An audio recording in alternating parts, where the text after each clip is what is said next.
இன்றைக்கி மத்தியானம் விளையாண்ட அந்த டிடிஎஃப் 4 டாஸ்கில் வந்துட்டு விக்ரம்க்கு ஆப்போசிட்டில் தான் திவ்யா நின்றுருப்பாங்க. விக்ரம் அவுட் ஆகும்போது அவரோட வெயிட்டில் வந்து அந்த பார் வந்து டப்புன்னு ஜம்ப் பண்ணி அதுக்கு திவ்யாவோட காலில் பட்டு திவ்யா அவுட் ஆகிருப்பாங்க. அவங்க இல்லை பிக் பாஸ் என் காலில் படலைன்னுலாம் கேட்டிருப்பாங்க. பிக் பாஸ் கொஞ்சம் செக் பண்ணிட்டு வரோன்னு சொல்லிட்டு ரொம்ப நேரம் போயிட்டு தான் திருப்பி வந்திருப்பாரு. அப்போ உட்காந்து திவ்யா அழுதுட்ருப்பாங்க. நான் பீரியட்ஸோடு தான் எல்லாமே பண்ணேன், ஆனால் நான் என்னால் முடிஞ்ச வரைக்கும் பெஸ்ட் கொடுத்தேன், நானே தப்பு பண்ணி அவுட் ஆகிருந்தால் பரவாயில்ல அப்படின்னு சொல்லி ரொம்ப ஃபீல் பண்ணிட்டு இருந்தாங்க. உண்மையிலே நானும் பார்க்குறேன், திவ்யா நிறைய ஒர்க் பண்ணுறாங்க. அதுலேயும் இந்த டிடிஎஃப் ஃபினாலே இந்த வீக்கில் போயிட்டு குக்கிங் எடுத்ததே ஒரு தப்பு. அதுலேயும் வந்துட்டு ஓபி அடிக்கிறவங்க கூட போய் சேர்ந்தா ரொம்ப ரொம்ப கஷ்டம். அது இப்போ நல்ல வேளை கொஞ்சம் கமருதீன், வினோத், சபரி 3 பேரும் நிறைய ஹெல்ப் பண்ணுறதுனால ஒரு மாதிரி சரியாக போகுது.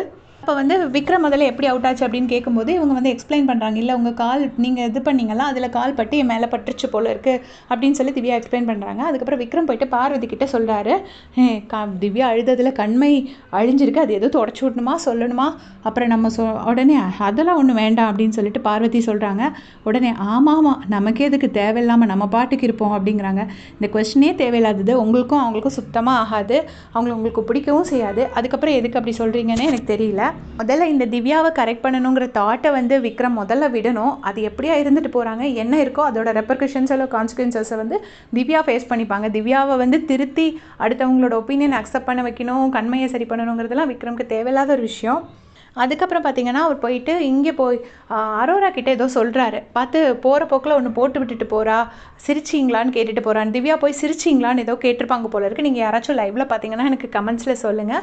சிரிச்சிங்களா மாதிரி கேட்குறா. நான் அவுட் ஆனதை பற்றி யோசிச்சுட்ருப்பேனா இல்லை இவங்களை பார்த்து சிரிப்பேனா அப்படின்னு சொல்லிட்டு விக்ரம் சொல்கிறாங்க. அதான் போகிற போக்கில் ஏதாச்சும் ஒன்று சொல்லி ட்ரிகர் பண்ணி விட்டுட்டு போகிறது அப்படின்னு சொல்லி விக்ரம் வந்து அரோரா கிட்டே சொல்கிறாங்க. அதுக்கு அரோரா சொல்கிறாங்க, அதுதான் பிபி கேம், இன்றைக்கி ஹேண்டில் பண்ணிங்கல்ல அதே மாதிரி நீங்கள் வந்து கூலாக ஹேண்டில் பண்ணிட்டு வந்துருங்க அப்படின்னு சொல்லுவாங்க.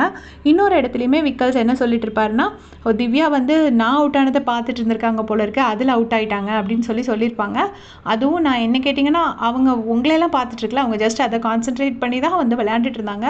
இவர் என்ன நினைக்கிறாருன்னா இவரையே கான்சென்ட்ரேட் பண்ணி திவ்யா விட்டுட்டாங்கன்னு நினைக்கிறாங்க. அப்படி கிடையாது.